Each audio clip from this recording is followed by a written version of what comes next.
Welcome to the Way of Mastery. I'm Earl Purdy, and we're going to get down. We're welcoming our mighty companions here on Facebook Live. We are in the Way of Mastery, in the Way of Knowing, Lesson 25, on page 295, in the Way of Knowing. Page 295, in the Way of Mastery, the Way of Knowing. The section on 295 that we're going to cover is the final surrender. There is only God. Page 295, the final surrender. There is only God. The final surrender in the Way of Mastery. There is only God. We're going to talk about the final surrender.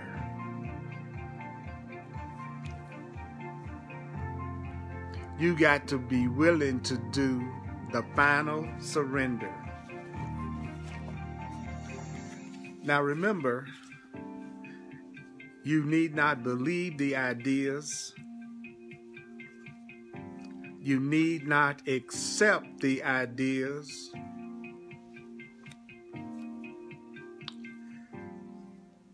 You need not even welcome the ideas. Some of the ideas you may actively resist. Some of the ideas you will find hard to believe,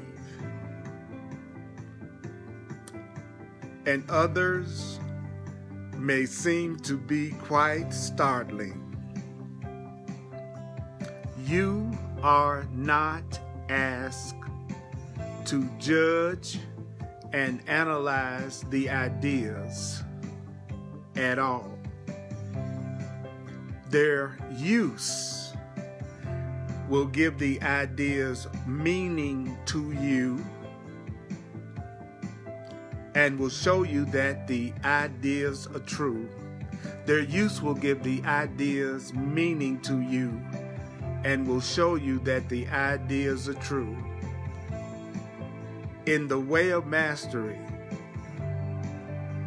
the use of the ideas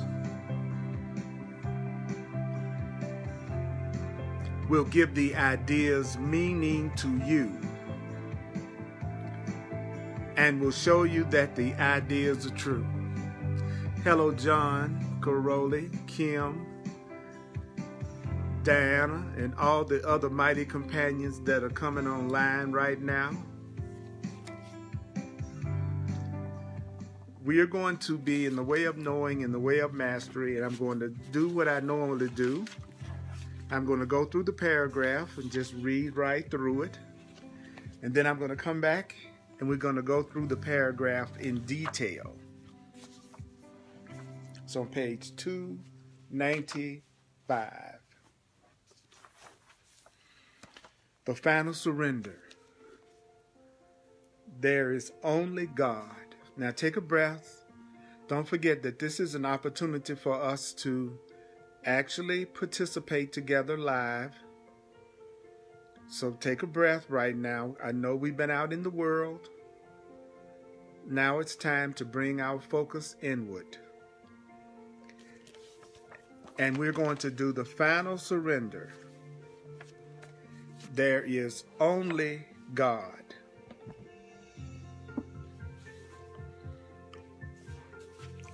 The final surrender. There is only God.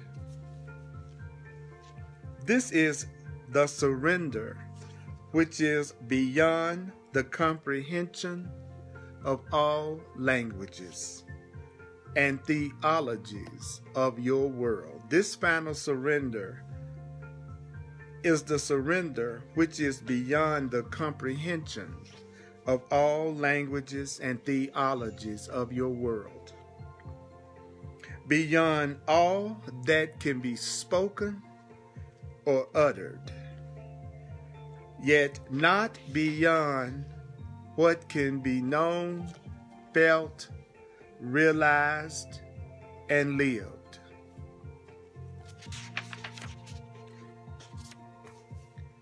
For in surrender you look upon a perfectly harmless world, whether it seems to be outside of the body or within the body-mind itself. You look upon the comings and goings of the world, and you find that all things are of themselves pretty empty. You look within, you look within, you look within, and discover that no longer need you obstruct from the conscious mind, from your awareness, what the body mind has experienced from the moment of its conception. No longer is there an obstruction to the flow of experience. So in the final surrender, there's only God. There's only love. In the final surrender, there's only God. There's only love. It's beyond all languages. It's beyond all theologies of your world. It's beyond what can be spoken. True surrender is beyond what can be uttered. But what is the final surrender? You can know it. You can feel it. You can feel the final surrender. You can know the final surrender. You can feel the final surrender. You can realize the final surrender. You can live the final surrender. You can realize the final surrender. You can feel the final surrender. You can know the final surrender. Do you know that you can know the final surrender? You can feel the final surrender. You can realize the final surrender. And you can live the final surrender. But what did it tell us? It told us that the final surrender is beyond the comprehension of all the languages and theologies of your world. The final surrender is beyond what can be spoken and what can be uttered. So trying to analyze the final surrender will not make you more aware of the final surrender. The final surrender is beyond words. The final surrender is beyond explanation. But what did it tell us? It said, well, you know what? Still, the final surrender can be known, felt, realized, and lived.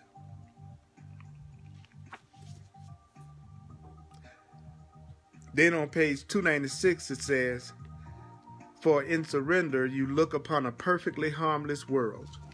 So how do you know when you have surrendered? When you have surrendered, you will be looking at a perfectly harmless world. So if you see any kind of harmfulness in the world, you haven't done the final surrender. How can you tell if a person has done the final surrender? He says you look upon a perfectly harmless world. And where is this perfectly harmless world? He said you would see this perfectly harmless world outside of the body, but you'd also see the perfectly harmless world within your body and mind. So you won't fool yourself. How do you keep from fooling yourself? Well, for one thing, if you're not looking at a perfectly harmless world, if you're not looking at a perfectly harmless world, if you're not seeing the world as harmless, then you know you haven't truly done the final surrender yet. Don't beat yourself up about that. Don't condemn yourself because it says in the final surrender, you know there's only God. So if you haven't done the final surrender, you still see harmfulness in the world, and you still see harmfulness inside yourself. So what's another way that you can tell when you've done the final surrender? And when you've done the final surrender, what is the thing that you realize? When you've done the final surrender, you realize that there is only God. There is only God. God. There is only God. There is only God. God. There is only God. There is only God. When you do the final surrender, you know that there is only God. There is only God. There is only love. That's how you know when you've done the final surrender. You know that there is only love. There is only God. That's what you know. When you've done the final surrender, you know that there is only God. You know that there is only love. Also, when you've done the final surrender, it says you'll look at all the stuff that's going on around you, and you'll realize that in and of itself is perfectly empty. You'll know that in and of itself, what you're looking at really doesn't have much meaning in and of itself until you give it meaning. So what's another way you'll know when you've done the final surrender? He says you'll look inside and discover that you no longer need to obstruct from the conscious mind, from your awareness, what the body mind has experienced from the moment of its conception. So basically, when you have really done the final surrender and you know that there is only God, you are willing to be aware of everything. You're not going to be in denial. You're not going to try to hide anything from yourself. You're willing to become aware of everything that you have experienced since the very moment of your conception. In other words, when you've done the final surrender, there is no longer an obstruction anymore in the flow of your experience. You're not blocking anything in the flow of your experience. So we were just told some of the ways that you could tell if you've really done the final surrender and you know that there is only God. First of all, it'll be beyond something you can talk about, utter, and analyze. When you've done the final surrender, what else did it tell us? That you'll be looking at a perfectly harmless world. You won't feel any kind of harm inside of yourself. You won't see anything harmful outside of yourself. What's another thing that you will notice when you have done the final surrender? It says, well, when you've done the final surrender, you will also realize that everything in the world in and of itself is empty. It doesn't mean anything in and of itself. And you will also no longer see any need to block your awareness about anything. You won't want to hide anything from yourself. There will not be any kind of obstruction to the flow of your experience. That's how you will know. That's how you could tell. That's how you can tell. That's how you can tell what? You can tell when you've done the final surrender and you know that there is only God. No longer is there a self-seeking God. So when you have finally surrendered, and you know there's only God and there's only love, there won't be any such thing as a self that is seeking God. Where and when that self has been surrendered, what happens?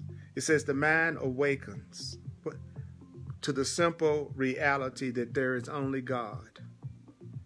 When you really surrender, there's no longer any need for you to seek God. When you truly surrender, you will know there is only God. You won't be seeking God because you will know that the only thing is God. And what's the other thing you will know? It says on 296, and you are that one. You'll recognize that you are part of God and your real self is God. And everyone else's real self is God. It's okay for your real self to be God as long as you don't think your real self is the only one that is God. So you won't be seeking God. You will know that you are God, and you will know that everyone else is God. But when I say you are God, now listen to this very carefully. When I say that you are God, I'm not talking about your ego. Your ego is not God. The you that thinks you are separate and a body and on its own, that is not the self that is God. The part of you that you see as temporary, the part of you that you see as impermanent, that is born and that dies, that you see as just being a body that lives temporarily, that is not God. That is the ego. That is the concept of self. That's not the real self. So when this says you will know that you are God, it's talking about you will know that you are something beyond the body, that you will truly know your spiritual identity.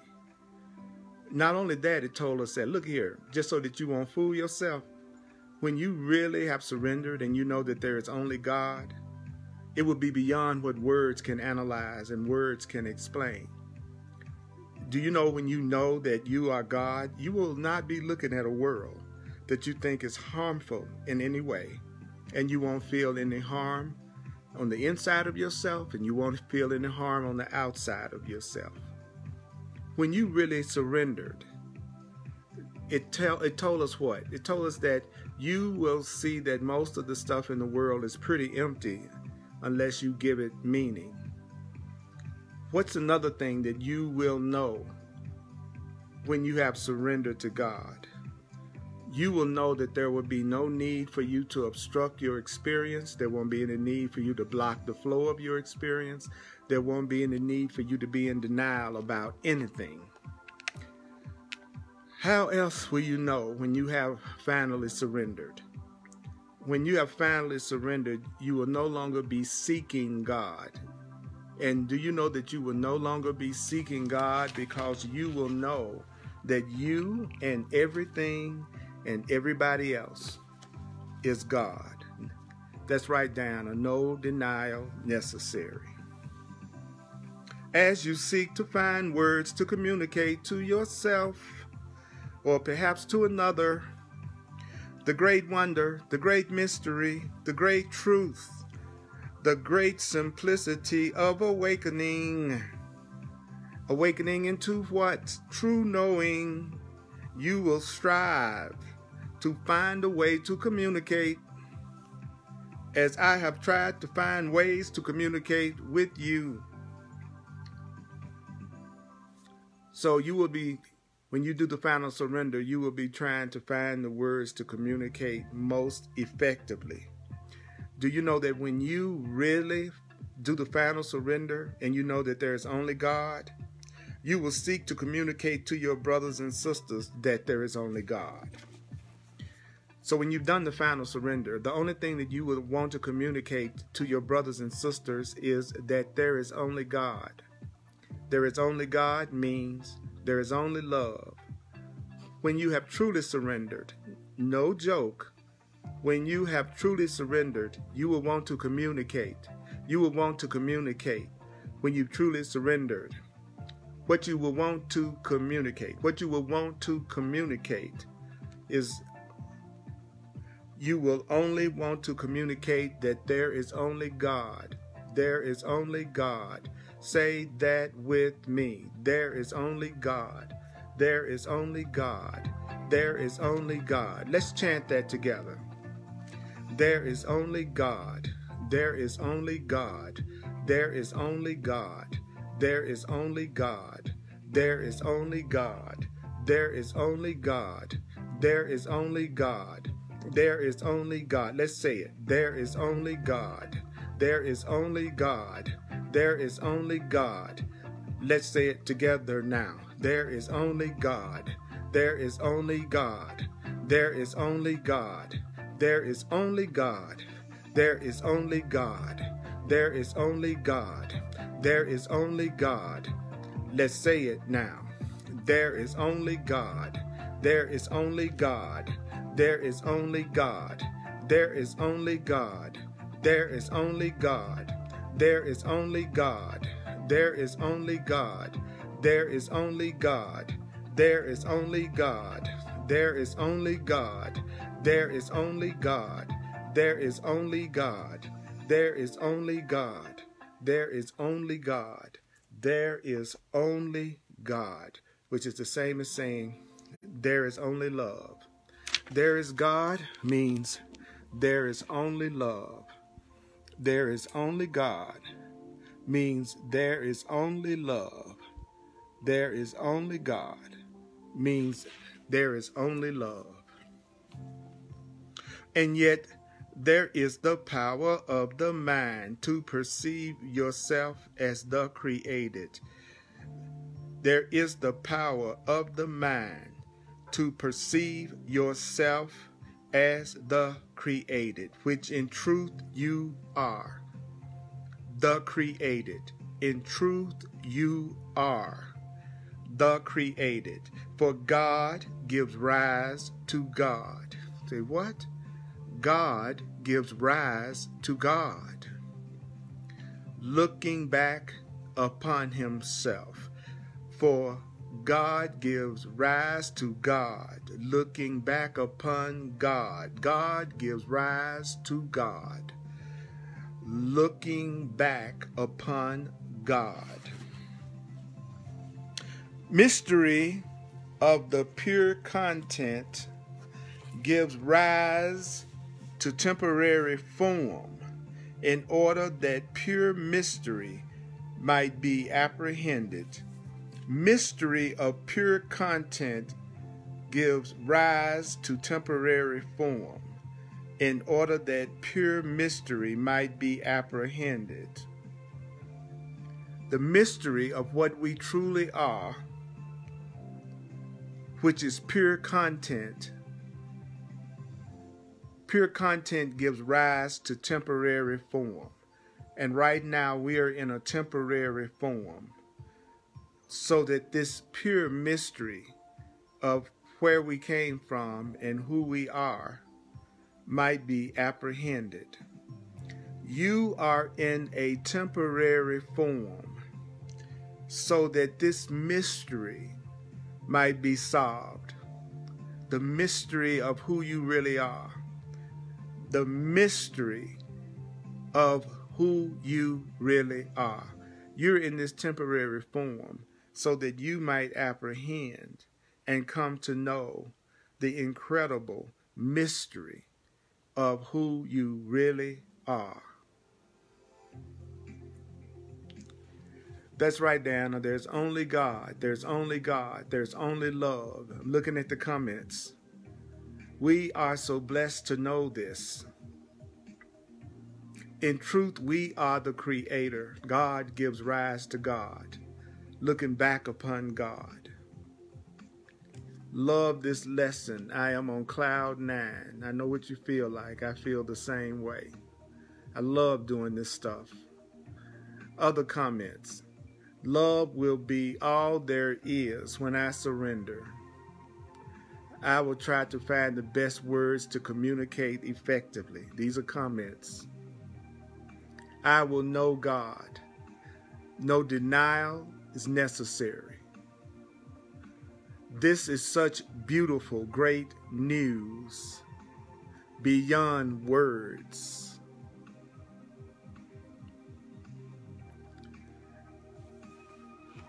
It is my pleasure to share this love thing with y'all. So let's look at the next paragraph. We're on page 296. It says, you are then the very process. You are the very process. Did you know that? That you are the very process whereby that one, God, who alone is without a second, God creates the temporary form through which that one apprehends and knows itself. So you are in a temporary form so that God can know God. Wow. You are that one. You are that one. The Creator is within you. You are that one that is the perfect effect of mystery that would pour forth of itself and make visible what was invisible. It's time for you to make visible what was invisible, the love, the truth of who you are. It's time to make that visible. To birth through time and form that which cannot be contained within time and form.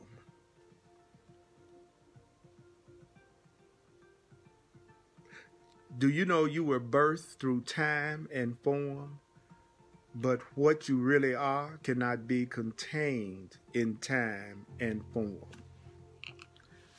It's time for you to wake up, holy child of God, and realize that you are a spiritual being having a human experience, and that you are more than your body, and that you are an unlimited consciousness. You are an unlimited spirit. You are an unlimited mind. And it looked like you were born in time in a temporary form. But time and form cannot contain who you are. You are bigger than your body. You are bigger than your body. You are bigger than your body. You are bigger than your body. You are bigger than your body. You are bigger than your body. You are bigger than your body. Listen to me now. You are bigger than your body. You are bigger than your body. You are bigger than your body. You are more than your body. You are more than your body. You are bigger than your body. You cannot be contained in time. Even though you were born in time, time can't contain you. You have a bigger reality than the physical reality that you know. Do you know that love is unfathomable? So what does that mean? You cannot control love. What? You cannot control love. You can't control love. If it's love, you can't control it. Because love is vast beyond all measure. You cannot control love. Love is too big for you to control. You cannot contain love. You cannot contain love. Do you know that you cannot contain love? Do you know that love cannot be possessed? You cannot possess love. You cannot contain love. Love is vast beyond all measure. You cannot control love. And love is unfathomable. You cannot control love. You cannot contain love. You cannot possess love. Love can only be allowed. Do you know that you can only do one thing with love?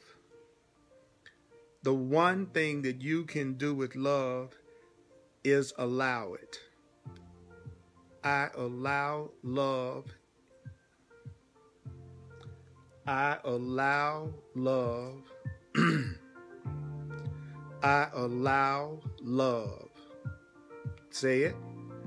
I allow love. I allow love. I allow love. I allow love. I allow love. I allow love. I allow love. I allow love. I allow love. Take a breath. I allow love. I allow love. I allow love. We allow love. We allow love. We allow love. We allow love. You allow love. You allow love. You allow love. You allow love. Can you feel it? We are the mighty companions. We are a powerful, powerful tribe. And when we come together live, we save ourselves thousands of years of lessons. That's why I do this live instead of just pre-recording it, so that the mighty companions can come together and we can communicate and learn this together. So I need you as much as you need me. Please share this video on your timeline. Right next to where you do write a comment, you have a button that says share. So just take 10 seconds and just hit share and share this video so that other people can do the final surrender with us to the recognition that there is only God. There is only God, which is love. So what does the next paragraph say? Therefore, indeed, beloved friends, the very keys whereby once you use the power of your own mind to create the illusion of a separate self are the very keys utilized by your own mind to awaken you to the truth that you have never been.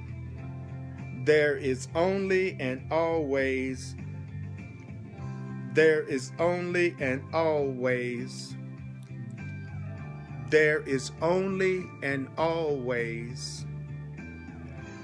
mysterious moment. And all things have been birthed from perfect mystery.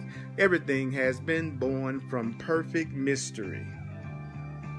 So the very things that you used to do to create the illusion of a separate self, now you're going to use those very keys to use your mind to awaken to the truth that you've never been as a separate entity from every other entity.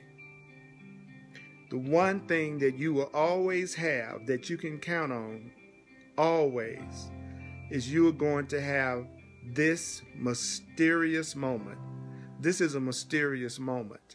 If you would be honest with yourself, you'd have to admit you don't know where this moment came from, and you don't know what's going to happen in the next moment.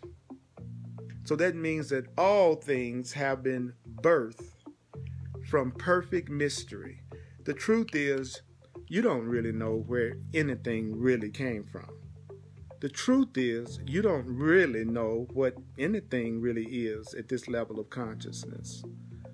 The truth is, this is all one big, great, big mystery. And do you know that that's what you are? You are a great, big mystery. And you are in the temporary form that you are in to apprehend this great mystery. And where you used to use your mind to jam yourself up, to believe that you are a separate self, now you're going to use all of these keys that we've been learning to reawaken to the truth that you as a separate self from everything and everybody else, that self has never been. So the awakened mind, and what is the awakened mind? A mind that's awakened from false arrogance. So what is an awakened mind? It's a mind that has awakened from false arrogance. So a mind that has awakened, what does it do? Well, a mind that has awakened looks upon all things. And what does a mind that has awakened say? A mind that has awakened, it says, I am that one. I am that one. You are that one. You are the creator. I am the creator. All of us are the creator. You are that one.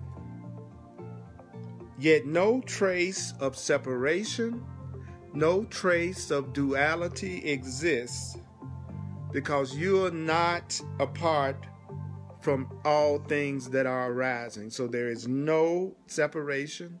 There is no duality when you recognize the truth of who you really are.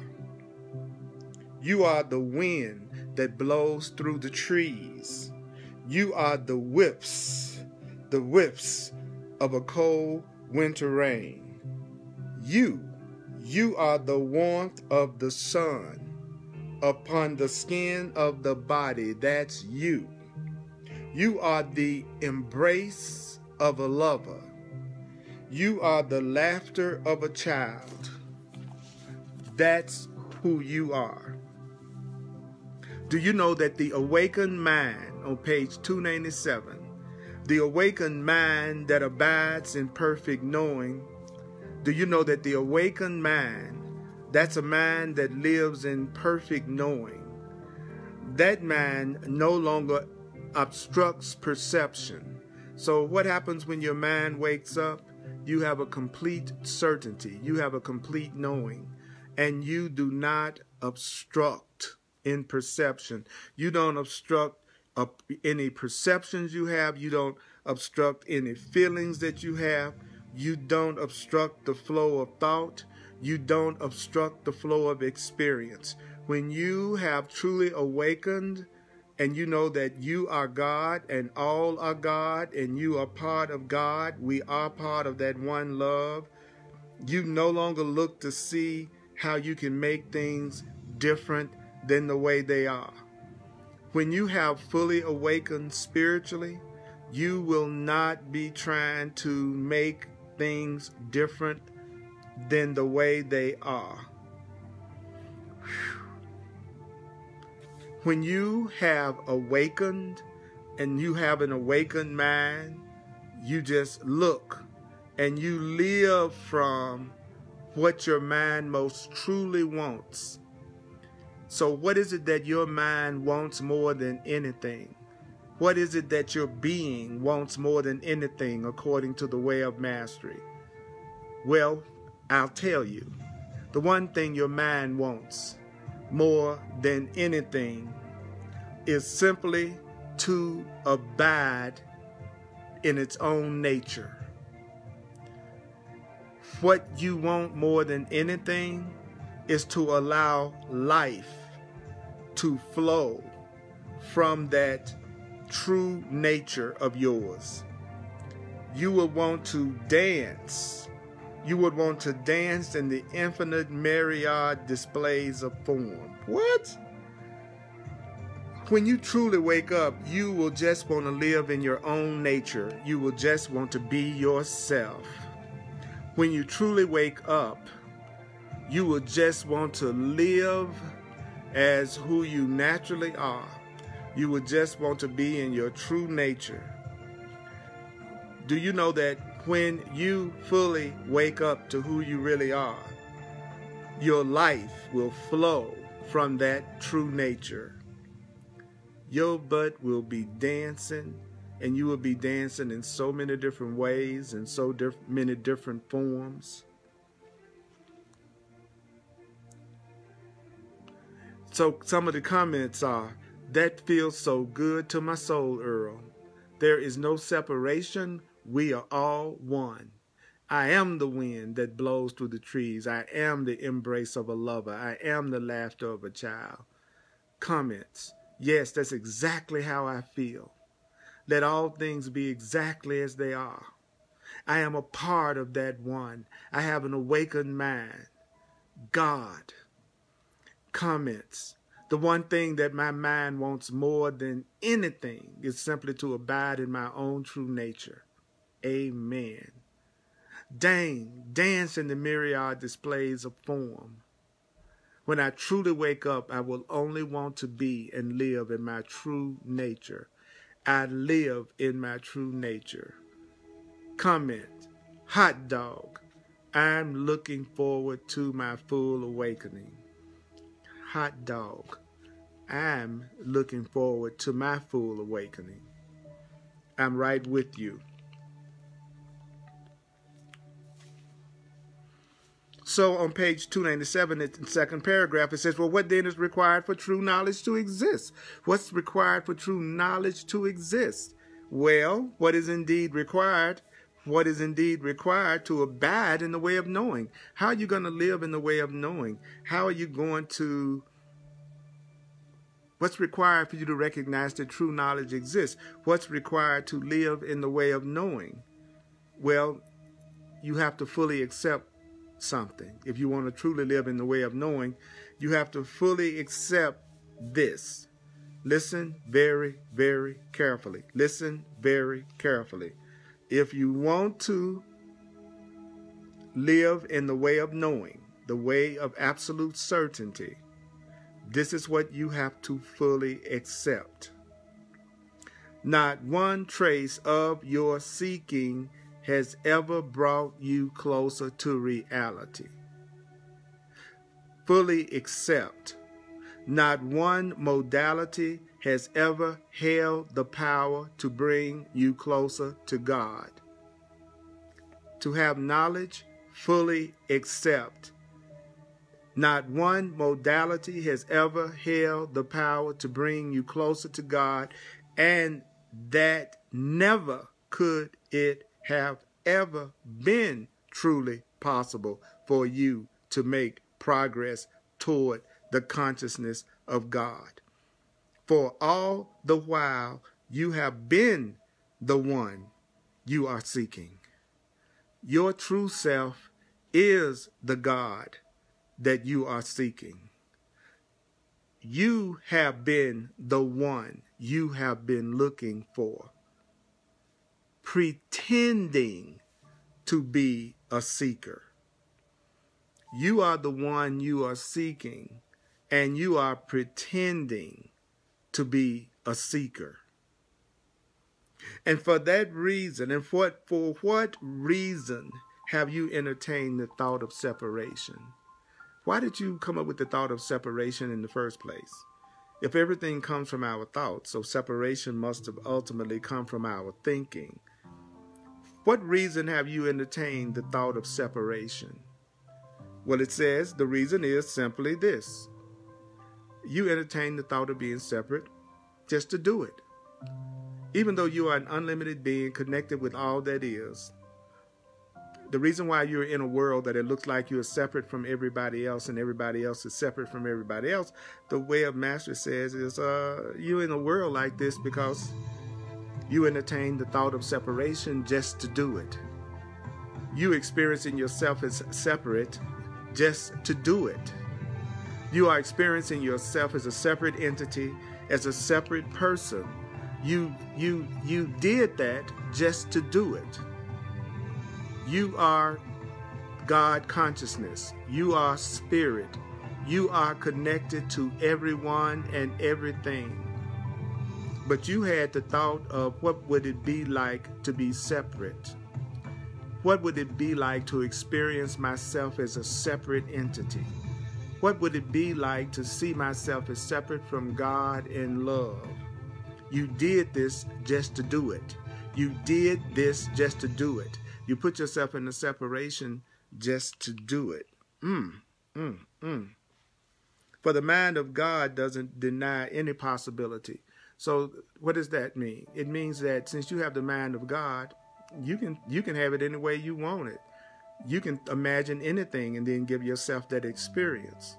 Because you have the mind of God, if you go, I wonder what it would be like to see myself as separate. I wonder what it would be like to see myself as separate from God, disconnected from love. I wonder what it would be like to see myself as a separate entity, seen as a human being. In other words, the mind of God does not deny any possibility. Did you hear that? The mind of God does not deny any possibility. So you can imagine anything you want to imagine. You can give yourself any kind of experience that you could possibly want to give yourself, including the experience of seeing yourself as rich or poor or sick or well or separate or joined or lonely or full of great relationships. God does not deny any possibility because the mind of God sees nothing that can obstruct the purity of its own nature. So what is this saying to us? You know that you can experience anything that you could possibly want to experience, because nothing could block the innocence and purity of your nature. You are still innocent no matter what you imagine. You are still innocent no matter what you use the mind of God to think of creating for yourself. You are still innocent. The mind of God doesn't deny you any possibilities, because nothing can obstruct the purity of its nature. Forever God abides within herself. God is always living within God. God is infinite. God is vast. God is radiant. And God is silent. So what is God? God is infinite. God is vast. God is radiant and silent. Do you know that God is the infinite field of pure knowledge? That's what you are. You are the infinite field of pure knowledge. That is what God is, and therefore that is what you are. You are pure intelligence. In your true nature, you are pure intelligence. God is pure intelligence.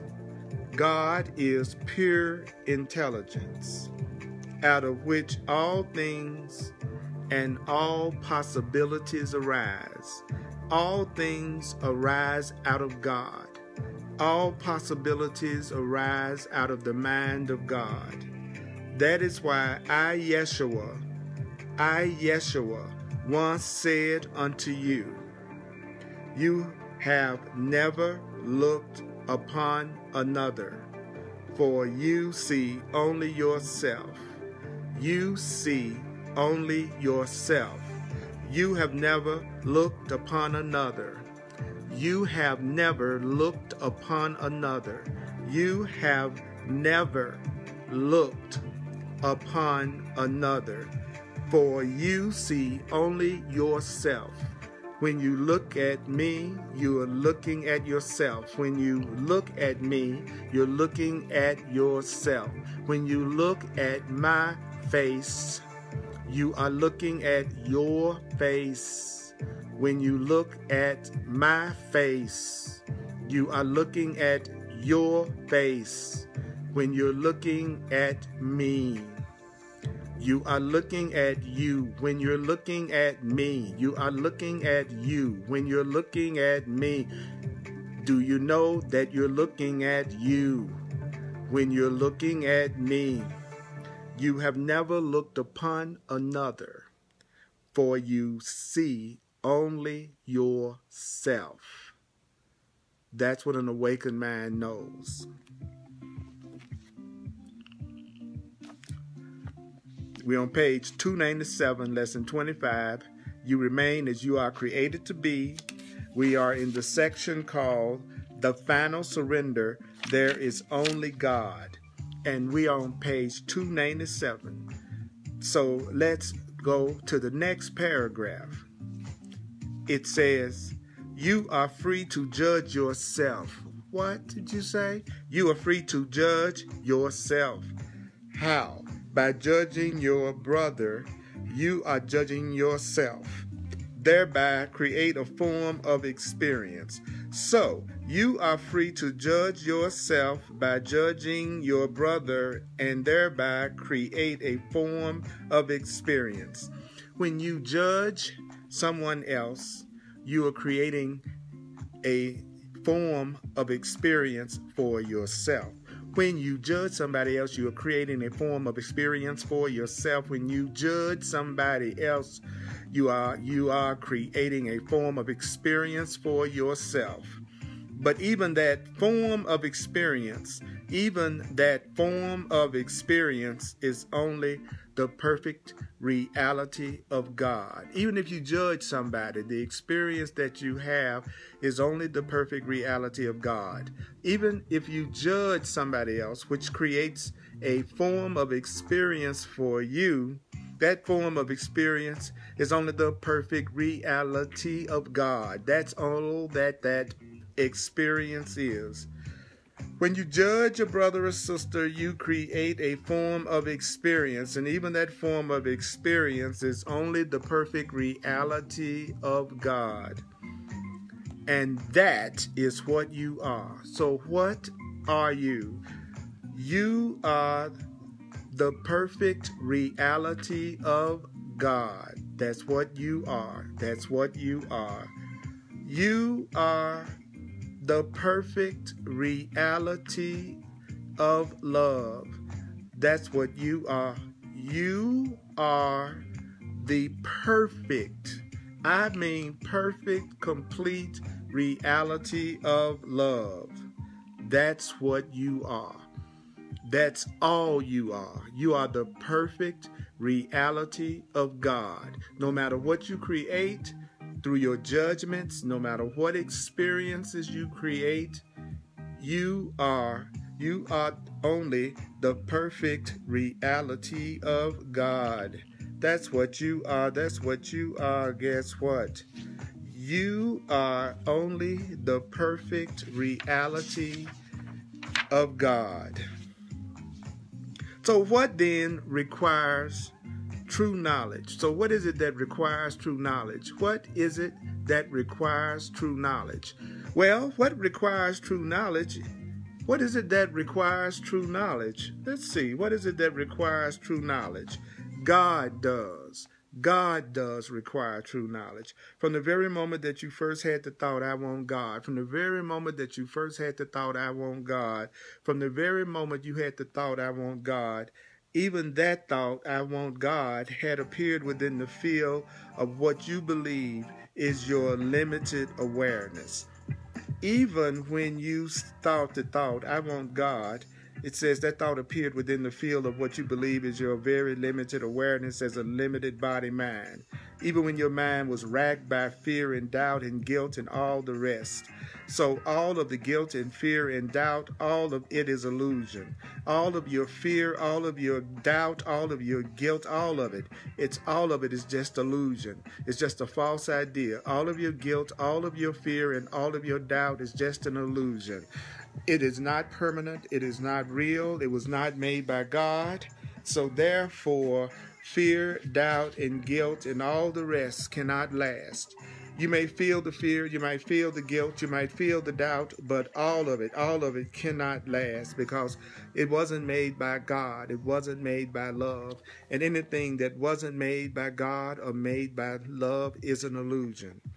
That thought of wanting God, that thought of wanting God, that thought of wanting God, that thought of wanting God, the moment in which your journey home began, do you know? The moment in which your journey home began, that thought is the presence of God. That thought, I want God. That thought, I want God. That thought is the presence of God awakening itself to that which has never been lost. When you said, I want God, whenever you said the first time and you really meant it, you said, I want God, I want love.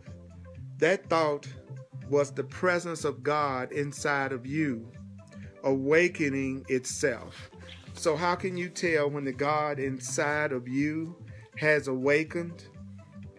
When the God inside of you has awakened, would you like to know how you will know when the God inside of you has awakened? The way you will know it when the God inside of you has awakened is you will say this. You will say, I want God. All I want is God. I want God. I want only God. I want God. I want love. I want only true love. Whenever you say that and you mean that, that's when you know the God inside of you has awakened. It will be when you say and really mean, no BS, really mean it, when you say, I want God. And you're not seeking God just so God can give you a car. You're not seeking God just so God can give you a house. You're not seeking God just so God can give you your soulmate, the right job, more income. No. When you say, I want God, and you mean it, that's how you can tell when God has awakened inside of you. See, a lot of people are seeking God so that God can give them some stuff. A lot of people are seeking God so that God can give them some stuff.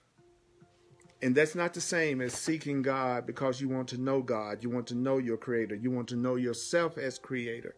You want to wake up to who and what you really are. You want to get in touch with your true power, your true freedom, your true joy. And you know it's inside of you. So how can you tell when you have awakened the presence of God inside of you? You will say, I want God. Comments. God requires true knowledge. These are comments. Thank God that stuff is all illusory. Awakening itself to what's never been lost. I want only God. These are the comments from your mighty companions that I'm looking at. The God inside of me has awakened. Yes, thank you, Yeshua. I want God. Say it. Say it. I want God. God has awakened inside of me.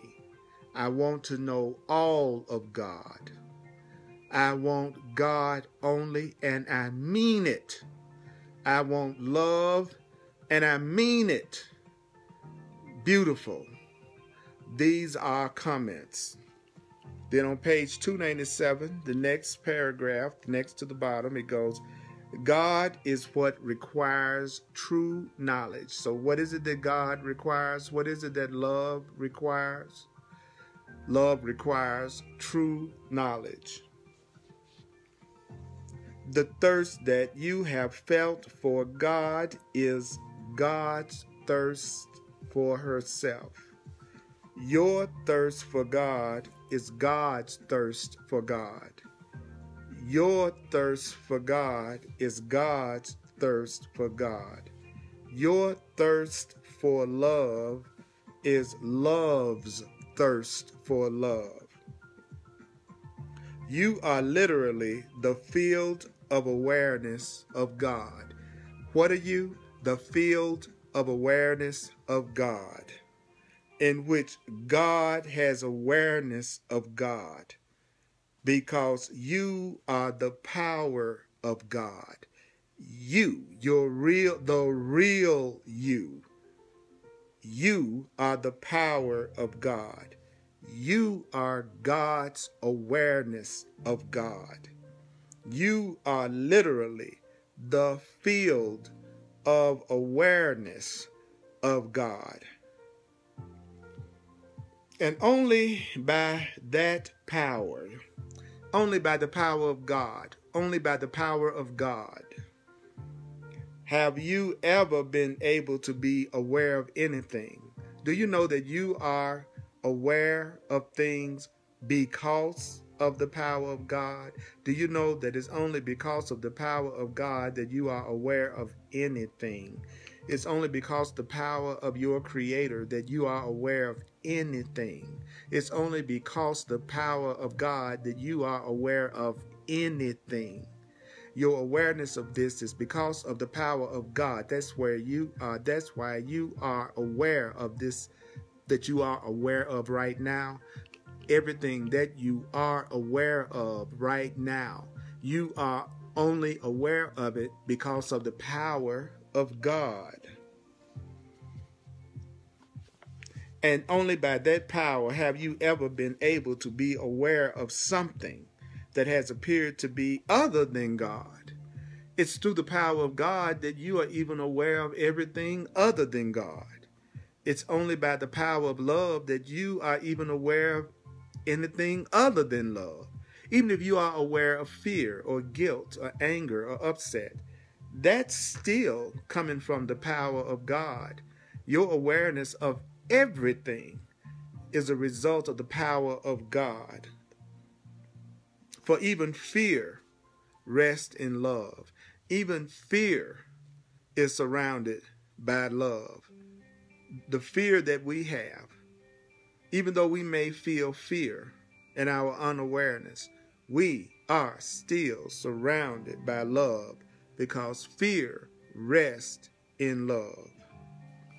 Even fear, contradiction, and the dream of separation requires love. Fear requires love. Even contradiction requires love. The dream that we're having, this experience of seeing ourselves as separate, that even requires love. Why? Because love allows all things. Even though you may feel some resistance to that statement, hear it. Love allows all things. Love trusts all things. Love embraces all things, and therefore transcends all things. Love allows all things. Love trusts all things. Love embraces all things. And love transcends all things. In what you might still wish to perceive to be your own experience, for what you might still wish to perceive as your own experience, as though it were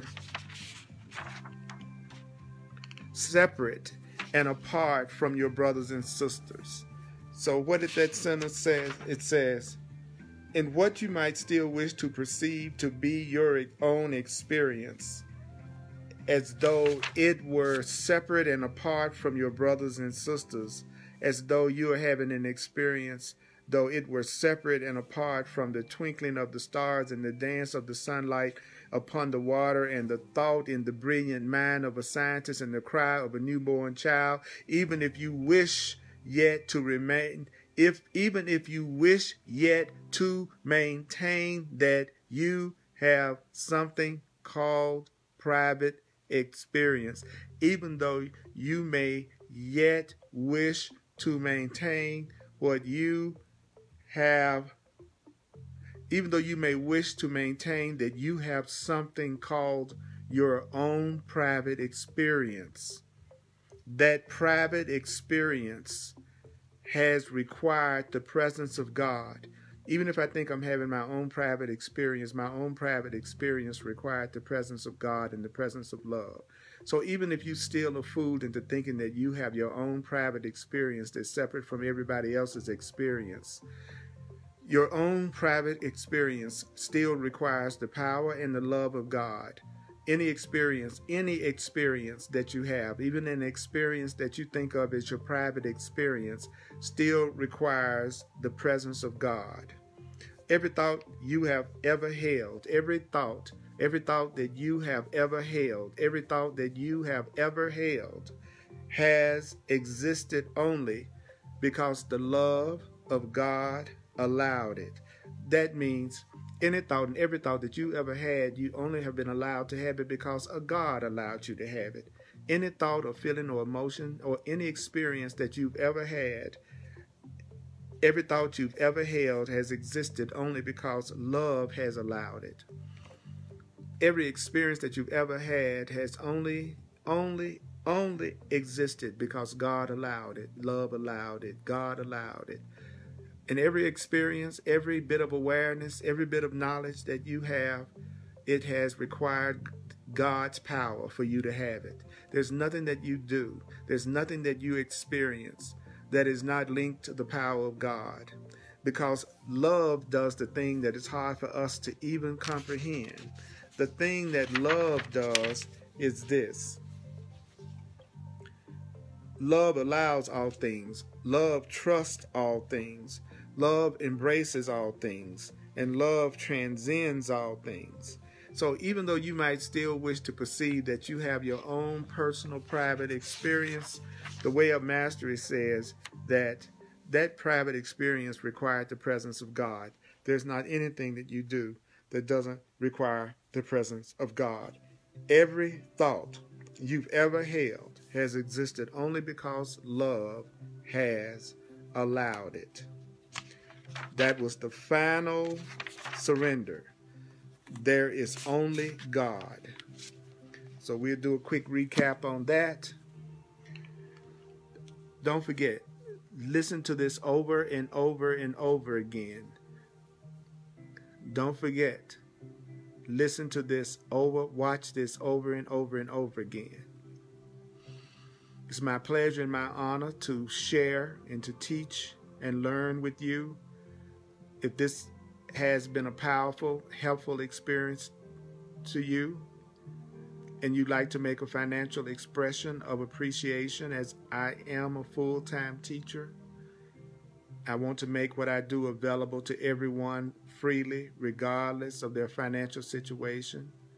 But I'm also asking that you make a financial expression of appreciation to support my teaching ministry. If you want to do that, go to www.earlpurdy.com, earlpurdy.com. I'm also available as a coach, a mentor, and an advisor. I do what I call clarity sessions. If you go to my website, it will tell you about my clarity sessions. With my clarity sessions, using the teachings of the Course in Miracles, the Way of Mastery, and almost 40 years of New Thought teaching and learning, and my knowledge of higher consciousness, soul, astrology, and numerology, I can answer many questions that you have about how to remove blocks, how to give yourself the awareness of God and your guidance. What would be the easiest path for you? What are your lessons in coming here? What would be the perfect type of a person for you to join with in order to have a wholly healed relationship? I can show you how to get past blocks that your ego may be trying to throw up in your life right now. Go to my website, earlpurdy.com, and look under the clarity sessions. And also go to my website and sign up for the contact list so that I can inform you about private classes that I'm going to be doing, so that you will be the first to be notified about them. Go to my website, sign up for the contact list. Let's go deeper. Let's go a lot deeper. On Thursdays at 7 p.m. Mountain Time, I do Hardcore Course in Miracles on the Earl Purdy page on Facebook. On Sundays at 1 p.m., I do a Course in Miracles class on Facebook Live in front of a live audience. 1 p.m. Mountain Time on the Earl Purdy page. And then on Tuesdays, of course, we do the Way of Mastery, 7 p.m. Mountain Time on the Earl Purdy page on Facebook. And I have hundreds and hundreds of videos on my website that you can watch, and on YouTube also, as well as Facebook. I'm here only to be truly helpful. I'm here to represent He who sent me. And here are some of the comments. The final surrender, only you, God. Thanks so much for your dedication and love, Raj. You are very, very welcome. Love you. Earl. Thank you very, very much. Thank you. I love you all so much. You have no idea. So what is the final surrender? The final surrender is knowing that there's only God. That's going to be beyond what you can speak, beyond what you can utter, but you won't be blocking the truth from yourself anymore. You will no longer be seeking God when you finally surrendered and you know that there is only God. You will be trying to find words that allow you to communicate love to everyone around you. You will realize that it's only God looking back upon God. You will recognize that you can't control love when you surrender. You will recognize that love is vast beyond all measure when you truly surrender. You will not be able to contain love when you truly surrender, and you will realize that love cannot be possessed. Love can only be allowed. When you do the final surrender and you know that there is only God, you will know that you are only God. Not your ego. Your true self is only God. You will know that you are everything that you see and feel, and everything that you feel and see, you will know that that is you when you've done the final surrender. When you've done the final surrender, all you will want to do is just be yourself. You will just want to abide in your own true nature, and you will let life flow out from that nature. What is one of the biggest realizations that you have to make when you do the final surrender and know that there is only God? You will have to accept that not one trace of your seeking has really brought you closer to reality, that not one modality has had the power to bring you closer to God, and never could it be possible that you could actually make progress toward the consciousness of God, because all the while you will recognize you have been the one you have been seeking, pretending to be the seeker. So why did you give yourself this experience of separation from God? Just to do it. Just to do it. Because the mind of God doesn't deny any possibility. So you can imagine anything you want. You can give yourself any kind of experience. But if it's not based on love, it will not last. Because only love is permanent. Only true joy is permanent. So you can come up with any idea you want. But if it's not based on love, you can have the experience of it, but it won't last forever. And what is one of the biggest things you'll realize when you have done the final surrender? You will recognize that you have never looked at anybody else. You're always looking at yourself. When you walk up and down the street, no matter where you go, no matter what you're doing, you're always looking at yourself. You've never looked upon another. You have only been looking at yourself. What's another big point that the final surrender made? It made us aware that when you say, I want God, when you say, I want God, that's how you will know that the presence of God has awakened in you. When you say, I want God, and you really mean, I want the Creator, I want my Creator, I want love. When you say that, and it's coming from your heart and your soul when you say that, the Way of Mastery says that is the presence of God awakening itself to that which has never been lost. You are the power of God. When you recognize and when you surrender, you will know that you are the power from God. You are the power of God, and it's the power of God that's been within you that's made you aware of anything that you are aware of is coming from you using the power of God. Even fear, what did it tell us? Even fear, even contraction, even the dream of separation requires God. And then what did it tell us about love? What did this section tell us about love? It said, love allows all things. Love trusts all things. Love embraces all things. And love transcends all things.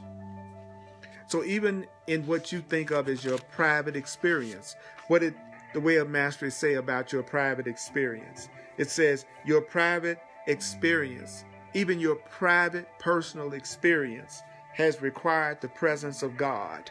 Your private personal experience has required the presence of God. Every thought that you've ever held has existed only because God has allowed it. This was so good, mighty companions. I needed this. You're right, Kim. This is good news.